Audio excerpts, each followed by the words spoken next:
नमस्कार। मैं doctor Ritesh Bhardwaj, associate professor department of political science, Shyamla college evening, university of Delhi, and I have my colleague and my friend Miss Manisha Sharma. She is representing all of us through the signage language, and today we are discussing about an extension of my first lecture जो मैंने पिछली बार lecture दिया था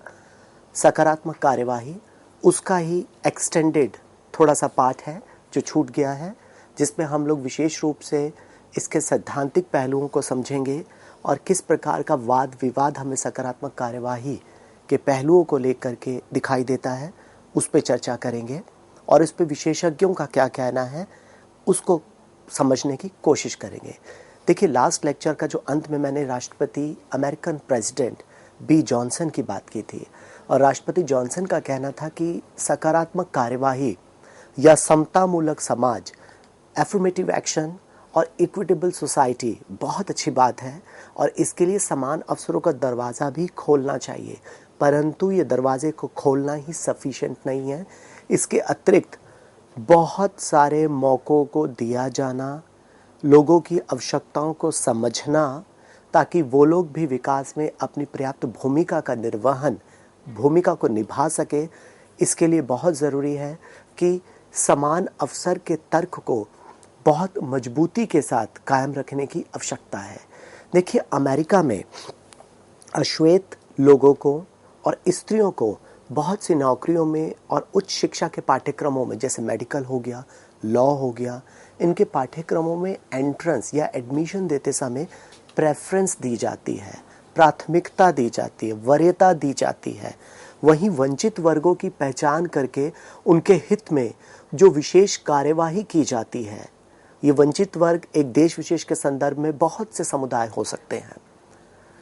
इन वंचित वर्गों की पहचान करके जब उनके इंटरेस्ट को प्रोटेक्ट करने के लिए सरकार कुछ विशेष वेलफेयर एक्शन प्रोग्राम करती है, तो उसे ही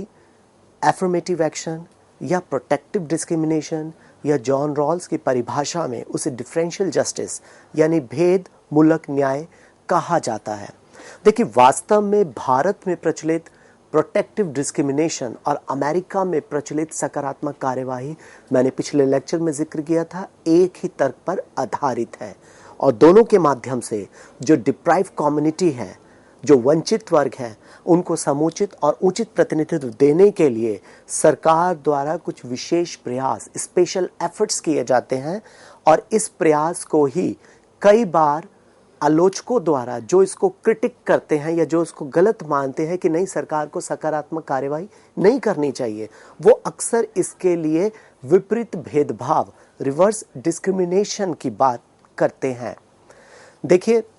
एक अमेरिकन प्रोफेसर है डेविड बेंजामिन ओपेनहाइमर, इनका कहना था कि सकारात्मक कार्यवाही के इम्प्लीमेंटेशन में जब सरकार को सकारात्मक कार्यवाही का क्रियान्वयन करना है तो इसके 5 method, we can identify 5 method with regards to the implementation of affirmative action. These are, पहला, कोटा जिसे प्रतिनिधित्व भी कह दिया जाता है, रिजर्वेशन, प्राथमिकताएं, प्रेफरेंसेस, स्व मूल्यांकन या स्व अध्ययन, और दूसरा आउटरीच प्रोग्राम और एडवाइजरी प्रोग्राम्स यानी आउटरीच और परामर्श कार्यक्रम, और पांचवा भेदभाव विरोधी तरीका। देखिए, बेंजामिन ओपेनहाइमर का जो ये क्लासिफिकेशन है, परिभाषा के माध्यम से सकारात्मक कार्यवाहियों को हम यहाँ पे 2 भागों या 2 नज़रिए से देख सकते हैं। एक नज़रिया है हार्ड एफर्मेटिव एक्शन, यानी वो कार्यवाही जिसको हम सख्त सकारात्मक कार्यवाही कह सकते हैं, जिसमें कोई ढिलाई और लचीलापन नहीं बरता जा सकता, और दूसरा सॉफ्ट एफर्मेटिव एक्शन यानी नरम सकारात्मक कार्यवाही, जिसमें थोड़ी सी ढिलाई, थोड़ा सा लचीलापन की संभावना रहती है, और यही भारत के संदर्भ में भी देखने को मिलता है। देखिए, सकारात्मक कार्यवाही के क्रियान्वयन के जो 5 तरीके प्रोफेसर बेंजामिन ओपेनहाइमर ने बात की थी, जिसमें पहला कहा था Kota. You can understand quota as reservation, but I am always using the word representation instead of reservation. Kota यानी प्रेफरेंस या रिजर्वेशन। नेक्स्ट, प्राथमिकताएं, प्रेफरेंस या प्रेफरेंशियल ट्रीटमेंट। तीसरा, स्व अध्ययन या स्व मूल्यांकन का तरीका, सेल्फ इवैल्यूएशन और self assessment method. Next, outreach program और एडवाइजरी प्रोग्राम, आउटरीच और परामर्श कार्यक्रम। देखिए, आउटरीच शब्द का मतलब होता है कि बहुत सारे कार्यक्रम, बहुत सारी जानकारी, बहुत सारी सुविधाएं, बहुत सारे लोगों की पहुंच से दूर होता है। आपने देखा कोविड-19 के दौरान बहुत सारे स्टूडेंट्स को बुक्स को लेके, क्लासरूम के लेक्चर्स को लेकर के, दिव्यांग बच्चों को बहुत सारी समस्याओं का सामना करना पड़ा।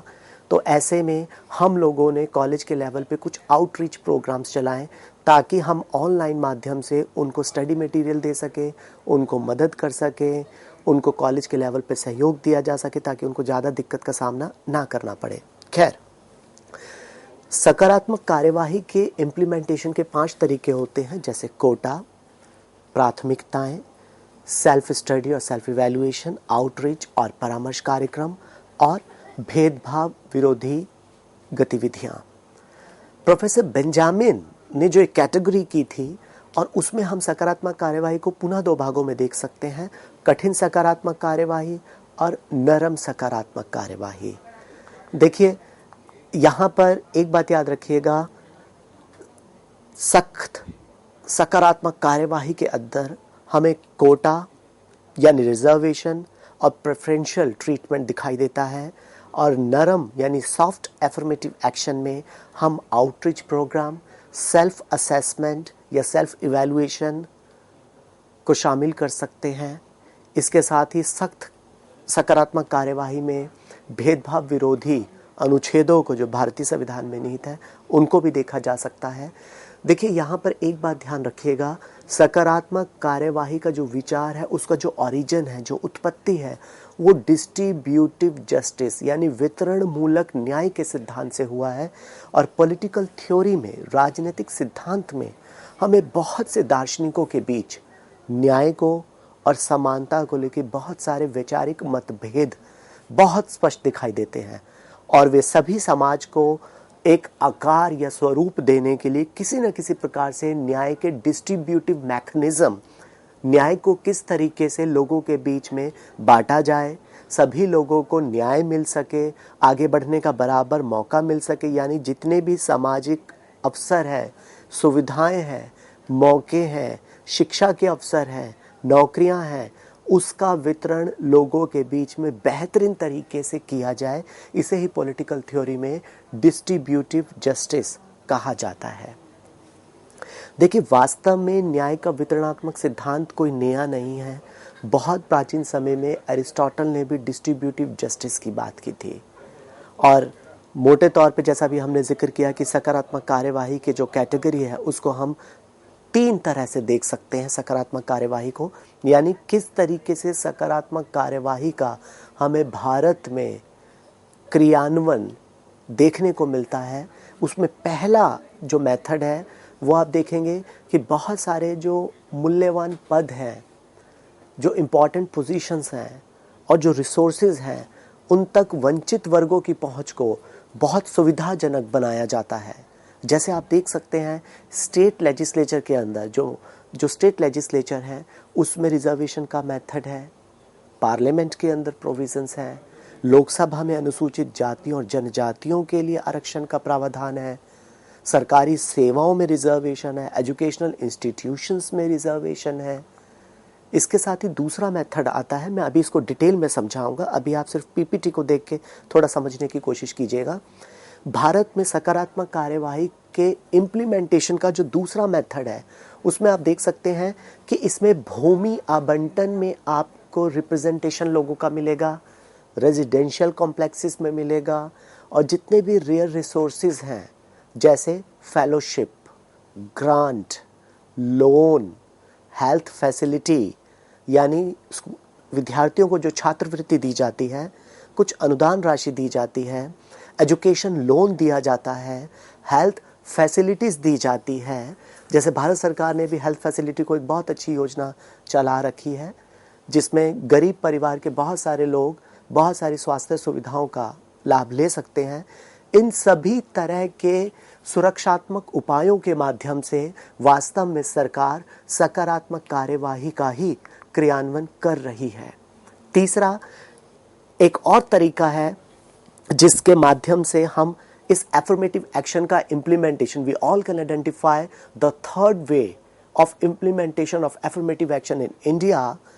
इसमें कुछ खास तरह के सख्त संवैधानिक प्रावधान, कुछ कॉन्स्टिट्यूशनल प्रोविजंस किए गए हैं। सख्त शब्द मैंने इसलिए यूज किया कि अगर कोई नागरिक किसी दूसरे नागरिक के साथ अनटचेबल बिहेवियर करता है, अस्पृश्यता का व्यवहार करता है, उससे बंधुआ मजदूरी कराता है, बंधुआ मजदूरी का मतलब उसको जबरन अपनी जमीन पे कहेगा कि आप मजदूरी करो और आपको पारिश्रमिक भी नहीं दिया जाएगा, बंधुआ मजदूरी कराता है, सार्वजनिक स्थलों तक सभी लोगों की पहुंच यदि सुलभ नहीं होती है तो सरकार इसके लिए बहुत सख्त कदम उठाया है। सरकार ने समय समय पे बहुत सारे पनिशमेंट भी कॉन्स्टिट्यूशन में लाए गए हैं, जैसे अनटचेबिलिटी को लेके, बॉन्डेड लेबर को लेकर के, पब्लिक प्लेसेस में सभी के इक्वल एक्सेस को लेकर के भी बहुत सारे प्रोविजंस किए गए हैं। तो ये भी एक सकारात्मक कार्यवाही का क्रियान्वयन ही है। अब मैं थोड़ा डिटेल से बताता हूँ। देखिए, अरस्तु एक यूनानी विचारक रहे थे, अरिस्टोटल इनको इंग्लिश में कहते हैं। इन्होंने डिस्ट्रीब्यूटिव जस्टिस की सबसे पहले बात की थी और इन्होंने दो तरह के जस्टिस की बात की थी। एक इन्होंने बात की थी डिस्ट्रीब्यूटिव जस्टिस और दूसरा रिफॉर्मेटिव जस्टिस। और अरस्तु का मानना था कि देखिए, न्याय का जो वितरणात्मक सिद्धांत है वो मानकीय सिद्धांतों पर आधारित है, यानी कल्पनाओं पर आधारित है, और विशेष रूप से आर्थिक गतिविधियों का जो लाभ है और जो उसका वजन है, जो बोझा है, उसके डिस्ट्रीब्यूशन को गाइड करने के लिए सभी देशों को अपने यहाँ पर एक रूपरेखा बनानी चाहिए। अभी हमने जिक्र किया कि भारत में सकारात्मक कार्यवाही के कार्यक्रम की जो योजना है उसका इम्प्लीमेंटेशन हमें मोटे तौर पर 3 श्रेणियों के रूप में दिखाई देता है। पहला, देखिए, विभिन्न प्रकार के reservation, I am again using the word representation, हमारे देश में प्रचलित है और मूल्यवान पदों को लेकर, संसाधनों को लेकर जो वंचित वर्गों की पहुंच है उसको सरकार ने, हमारे देश ने, हमारे संविधान ने आज सुविधाजनक बनाया है, जिसमें विधानसभा में उनका प्रतिनिधित्व है, लोकसभा में अनुसूचित जाति जनजातियों का प्रतिनिधित्व है, सरकारी सेवाओं में इनका प्रतिनिधित्व है, शैक्षिक संस्थाओं में इनका प्रतिनिधित्व है, जो दिव्यांग बच्चे हैं उनके लिए शैक्षिक संस्थाओं में विशेष प्रतिनिधित्व है। ठीक दूसरा तरीका आप गौर कीजिएगा, सकारात्मक कार्यवाही का जो दूसरा क्रियान्वयन है, the second method of implementation of affirmative action, we can identify it as a land distribution, representation in land distribution. सरकार, बहुत सारी राज्य सरकारें अपने यहाँ पे भूमि आवंटन की योजनाएं लागू करती है, उसमें अपने राज्य के कुछ समुदायों को, कुछ वर्गों को, दिव्यांगों को विशेष प्रतिनिधित्व दिया जाता है। और सरकार द्वारा, देश के द्वारा बहुत सारे जो रेयर रिसोर्सेज हैं, जैसे fellowship, grant, education loan, health facilities, fellowship, बहुत में सुरक्षात्मक उपायों के माध्यम से सकारात्मक कार्यवाही को क्रियान्वयन किया जाता है। अभी 2-3 वर्ष पहले जब मैं एडमिशन प्रोसेस में था दिल्ली विश्वविद्यालय के, तो भारत सरकार जम्मू कश्मीर के बच्चों के लिए प्राइम मिनिस्टर स्कीम लेकर के आई थी और उन बच्चों को सीधा वहाँ की सरकार के माध्यम से एक लेटर मिलता है जिसके बेसिस पे उनको प्रेफरेंशियल ट्रीटमेंट मिलता है और वो यहाँ पर दिल्ली विश्वविद्यालय और केंद्रीय विश्वविद्यालयों में अपना एडमिशन ले सकते हैं। ये भी एक विशेष प्रकार का सकारात्मक कार्यवाही ही है। और देखिए, इसके साथ ही कुछ सख्त उपायों का भी पालन करना मजबूरी हो जाता है, जैसे अस्पृश्यता को लेकर यदि कोई भेदभाव बरता जाता है किसी व्यक्ति के साथ, तो इस पर भारतीय संविधान में सख्त प्रावधान है अनुच्छेद 17 के अंदर। यदि किसी व्यक्ति के साथ बंधुआ मजदूरी कराई जाती है, बेगारी कराई जाती है, किसी छोटे मासूम बच्चे से घर का काम कराया जाता है, उस पर भी बकायदा सजा का प्रावधान है संविधान में। सार्वजनिक स्थलों पर सभी नागरिकों को समान पहुंच मिले, इसका भी प्रावधान हमारे देश के संविधान में और बहुत सारे स्टैच्यूज़ में, ऑर्डर्स में किया गया है। और इन्हीं चीज़ों का संज्ञान लेते हुए अभी 2 दिन पहले, कल के अखबार में मैं पढ़ रहा था, हाई कोर्ट ने सेंट्रल गवर्नमेंट और स्टेट गवर्नमेंट को डायरेक्शंस दिए हैं कि जो दिव्यांग बच्चे हैं, जो डेफ स्टूडेंट्स हैं और सभी विशेष बच्चे, अलग अलग विशेषताओं को लिए हुए जितने भी डिफरेंटली एबल्ड स्टूडेंट्स हैं, उन सब के लिए आपने पब्लिक एक्सेस की क्या फैसिलिटीज़ दी है, एजुकेशनल इंस्टीट्यूशंस में आपने क्या योजनाएं लागू की है, इनके लिए कितना बजट आपने एलोकेट किया है, तुरंत हाई कोर्ट को इसकी जानकारी दी जाए। देखिए, राजनीति विज्ञान के एक प्रोफेसर हैं अशोक आचार्य, दिल्ली विश्वविद्यालय में, उन्होंने किताब लिखी थी पॉलिटिकल थ्योरी। उसमें एक चैप्टर है उनका एफर्मेटिव एक्शन। उसमें इन्होंने सकारात्मक कार्यवाहियों को 3 आधारों पर परिभाषित करने की कोशिश की है। उन्होंने कहा कि देखिए, सकारात्मक कार्यवाही का क्रियान्वयन हमें आरक्षण की नीति through the policy of reservation देखने को मिलता है, विशेष सहयोग तथा सुरक्षा की नीति के रूप में देखने को मिलता है। We can identify the implementation of affirmative action through special assistance and the policy of security। और तीसरी बात उन्होंने कही थी कि आरक्षण की नीति का अभिप्राय राजनीतिक और सरकारी नौकरी तथा एजुकेशनल इंस्टीट्यूशंस में वंचित समुदाय को प्रतिनिधित्व देना है। विशेष सहयोग के माध्यम से अनुसूचित जातियों को, अनुसूचित जनजातियों को, महिलाओं को, दिव्यांगों को, बेरोजगारों को, वृद्धाश्रम में रह रहे हमारे बुजुर्गों को, इन सब का भी ध्यान रखना सरकार का और हम सब नागरिकों की भी जिम्मेवारी बनती है। और इसके थ्रू, यानी इस मेथड के थ्रू सरकार बहुत सारी स्कॉलरशिप्स लाती है, जमीन आवंटन में इन लोगों का ध्यान रखती है, घरों के आवंटन में इनके लिए विशेष योजनाएं लाई जाती है, स्वास्थ्य सुविधाओं में कानूनी मदद को लेकर सरकार की तरफ से बहुत सुविधाएं, गरीबी उन्मूलन कार्यक्रम, पावर्टी एलिवेशन प्रोग्राम्स में लेके इनके साथ प्रेफरेंशियल ट्रीटमेंट्स है, रूरल डेवलपमेंट प्रोग्राम्स तक को इसमें शामिल किया गया है। देखिए, अगर मैं भारतीय संविधान में राजनीतिक प्रतिनिधित्व की बात करूं, यानी भारतीय संविधान में सकारात्मक कार्यवाही का प्रावधान किस किस अनुच्छेद में किया गया, उसका थोड़ा सा जिक्र कर लेते हैं, बहुत इंटरेस्टिंग है। देखिए, भारतीय संविधान के अनुच्छेद 330 में ये बात की गई है कि विशेष राज्यों में अनुसूचित जातियों और अनुसूचित जनजातियों को उनकी जनसंख्या के अनुपात में लोकसभा में सीटों का आरक्षण, यानी सीटें उनके लिए रिजर्व की गई हैं। आर्टिकल 332 के माध्यम से राज्यों की विधानसभाओं में SC, ST ट्राइबल्स के लिए इनके पक्ष में इनकी आबादी के अनुपात में सीटें रिजर्व की गई हैं। अभी इस पे हम डिटेल में बात करेंगे। अनुच्छेद 15(1), 15(1) और आर्टिकल 15(2) के अकॉर्डिंग राज्य किसी भी नागरिक के साथ, ध्यान से सुनिएगा, राज्य किसी भी नागरिक के साथ जन्म के आधार पर, स्थान के आधार पर, निवास के आधार पर, वंश के आधार पर, वर्ग के आधार पर, भाषा के आधार पर, लिंग के आधार पर या दिव्यांगता के आधार पर कोई भेदभाव नहीं करेगा, सबके साथ एक समान व्यवहार किया जाएगा। भारतीय संविधान का अनुच्छेद 15(4) कहता है कि राज्य किसी भी सामाजिक और आर्थिक रूप से those who are backward in social and educational, there should be some special provision for them। 15(4) में कहा गया है कि राज्य सभी के सामाजिक और शैक्षिक रूप से पिछड़े वर्गों की उन्नति के लिए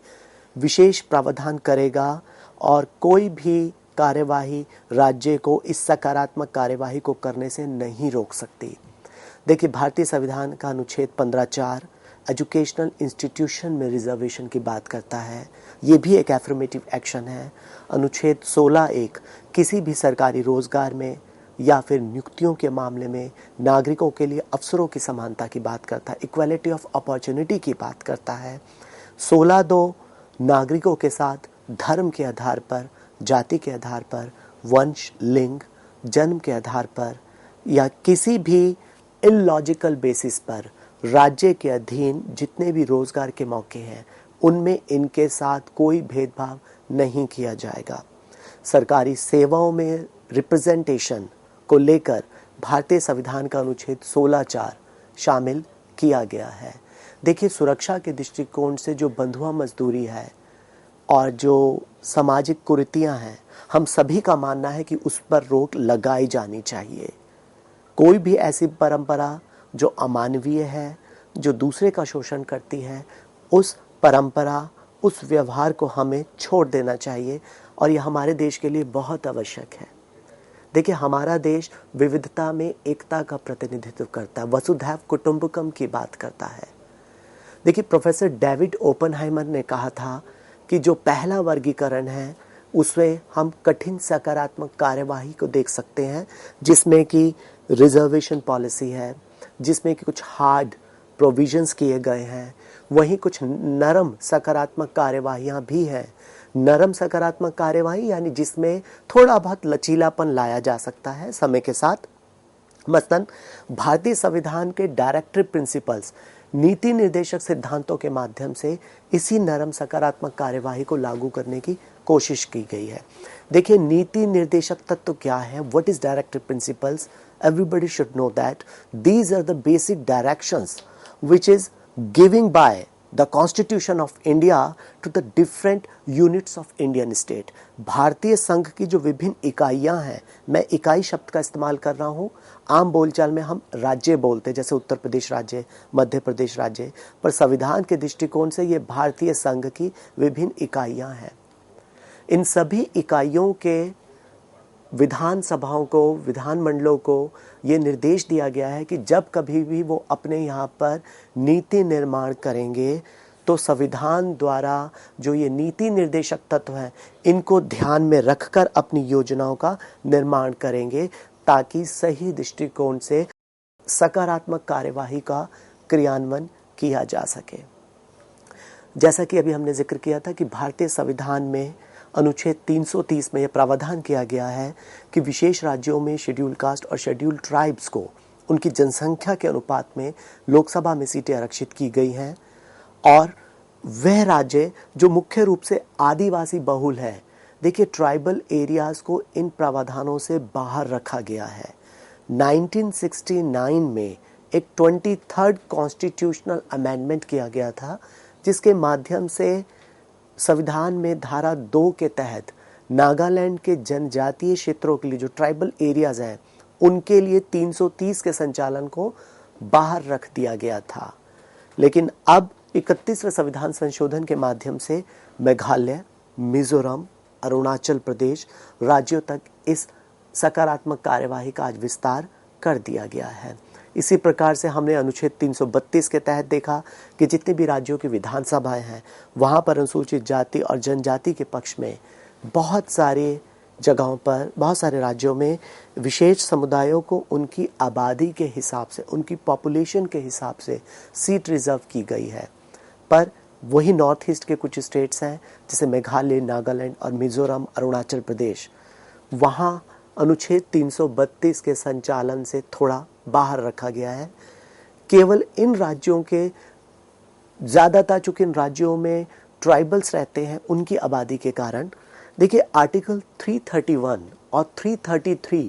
एक ही तरीके से एंग्लो इंडियन कम्युनिटी के मेंबर्स के पक्ष में काम करते हैं। आपको याद होगा साल 2021 में 104 संविधान संशोधन के माध्यम से लोकसभा में एंग्लो इंडियन कम्युनिटी के प्रतिनिधित्व की व्यवस्था को आज समाप्त कर दिया गया है। और भारतीय संविधान में जो मौलिक अधिकारों की बात की गई है, देखिए मौलिक अधिकारों का मतलब होता है वे अधिकार जो मेरे और आपके लिए, हम सभी नागरिकों के लिए बहुत मौलिक है, फंडामेंटल है, बेसिक्स है, जिसके बिना मैं और आप अपने व्यक्तित्व का विकास कर ही नहीं सकते। हमसे यदि जीवन जीने का अधिकार छीन लिया जाए, शोषण के खिलाफ आवाज़ उठाने का अधिकार छीन लिया जाए, कहीं भी मूवमेंट का राइट, आवागमन का अधिकार छीन लिया जाए, कोई भी नौकरी करना, मैं किस प्रोफेशन में जाना चाहता हूँ इसकी छूट भी ना दी जाए, अपने शोषण के खिलाफ आवाज़ उठाने का अधिकार ना दिया जाए, समानता का अधिकार ना दिया जाए, धार्मिक स्वतंत्रता का अधिकार ना दिया जाए, तो शायद हम एक नागरिक के रूप में अपने व्यक्तित्व का विकास ठीक तरह से नहीं कर पाएंगे। इसलिए भारतीय संविधान में समानता को मौलिक अधिकार मानते हुए अनुच्छेद 15(1) 15(1) और आर्टिकल 15(2) के अनुसार ये बात साफ तौर पे कह दी गई है कि किसी भी नागरिक के साथ जन्म के आधार पर, निवास के स्थान पर, वंश, भाषा, लिंग, किसी भी अक्षमता के आधार पर कोई भी तर्क शून्य भेदभाव, तर्कहीन भेदभाव नहीं किया जाएगा। अनुच्छेद 15(4) में कहा गया है कि राज्य किसी के साथ भी सामाजिक और शैक्षिक रूप से पिछड़े वर्गों की उन्नति के लिए विशेष प्रावधान करेगा। इसके साथ ही देखिए, संक्षेप में बताना चाहूँगा कि संविधान की प्रस्तावना और संविधान का जो चौथा भाग है, यानी नीति निर्देशक तत्व, डायरेक्टिव प्रिंसिपल्स ऑफ स्टेट, इसमें सकारात्मक कार्यवाही का हमें स्पष्ट विवरण दिखाई देता है। अनुच्छेद 330 से 334 तक, 340 से 342 तक, अनुच्छेद 15 और 16 में सकारात्मक कार्यवाही को लागू करने की कोशिश की गई है। देखिए, लीगल पॉइंट ऑफ व्यू से भारतीय संविधान सकारात्मक कार्यवाही को सामाजिक राजनीतिक अधिकारों के रूप में, सोशल इकोनॉमिक राइट्स के रूप में डिफाइन करता है। वहीं दूसरी ओर सॉफ्ट एफर्मेटिव एक्शन के कार्यक्रमों की रूपरेखा को, यानी सॉफ्ट एफर्मेटिव एक्शन का प्रतिबिंब, उसका रिफ्लेक्शन हमें स्टेट्स की डायरेक्टिव पॉलिसी में देखने को मिलता है। और भारतीय संविधान की प्रस्तावना में, अब भारतीय संविधान ने अपनी प्रस्तावना में देखिए सभी नागरिकों को सामाजिक, आर्थिक और राजनीतिक न्याय को सुरक्षित करने के लिए भारत में संप्रभुता, सॉवरेनिटी, समाजवाद, सोशलिज्म, पंथनिरपेक्षता, सेक्युलरिज्म और डेमोक्रेटिक रिपब्लिक यानी लोकतांत्रिक गणराज्य को प्रमुखता से रखा है। देखिए, नीति निर्देशक तत्वों के माध्यम से बहुत सारे लैंड डिस्ट्रीब्यूशन और एलोकेशंस के प्रोग्राम शुरू किए गए हैं, बहुत सारे कार्यक्रमों को आरंभ किया गया है। मसलन आज हम लोग जानना ये चाहते थे, जिस पे हम लोग चर्चा कर रहे थे कि सकारात्मक कार्यवाही क्या है, भारत में किन संवैधानिक प्रावधानों के माध्यम से सकारात्मक कार्यवाही को इम्प्लीमेंट किया गया है। हमारे जो पॉलिटिकल साइंटिस्ट और पॉलिटिकल एक्सपर्ट्स हैं, उन्होंने सकारात्मक कार्यवाही को दो भागों में बांटा, hard affirmative action, soft affirmative action. समानता का मतलब क्या होता है, समानता के लक्षण क्या होते हैं, सामाजिक न्याय क्या होता है और सकारात्मक कार्यवाही कहाँ तक तर्कसंगत है। अंत में एक वाक्य बोल के हम लेक्चर समाप्त करेंगे। देखिए, सकारात्मक कार्यवाही सरकार की वह योजना है, वो पॉजिटिव स्टेप है जिसके माध्यम से सरकार समाज के प्रत्येक वर्ग को जो हाशिए पर है, जो मार्जिनलाइज पोजीशन पर है, उसको भी विकास की मुख्य धारा में आगे बढ़ने का मौका मिले, उसको भी शिक्षा मिले, उसको भी रोजगार मिले, उसको भी डिग्निफाइड लाइफ मिले। इसके लिए सरकार द्वारा बहुत सारे affirmative action, preferential treatment, difference principle, protective discrimination की पॉलिसी लाई जाती है। ये वास्तव में असमानता नहीं है, बल्कि सही अर्थों में सकारात्मक समानता है। और इसके लिए मैं CEC ने जो ये लेक्चर सीरीज शुरू की है आप सभी बच्चों के लिए, प्रतीकात्मक अभिव्यक्ति का जो कार्यक्रम शुरू किया गया है, इसके लिए मैं बहुत बहुत धन्यवाद करता हूँ। और अगर आप लोग कोई विशेष कोई स्पेशल कंसेप्ट समझना चाहते हैं पॉलिटिकल साइंस में, सोशियोलॉजी के किसी कंसेप्ट में, तो प्लीज़ आप CEC को फ़ोन करके बताइए, या आप कल तक ये लेक्चर YouTube पर अपलोड कर दिया जाएगा, वहाँ पर भी आप CEC को कमेंट बॉक्स में इन्फॉर्म कर सकते हैं। जो भी आपका इंटरेस्टिंग टॉपिक है, जिस पर आप सुनना चाहते हैं, जिस पर आपको क्लैरिटी चाहिए, जानकारी चाहिए, CEC आपको अवश्य प्रदान करेगा। धन्यवाद।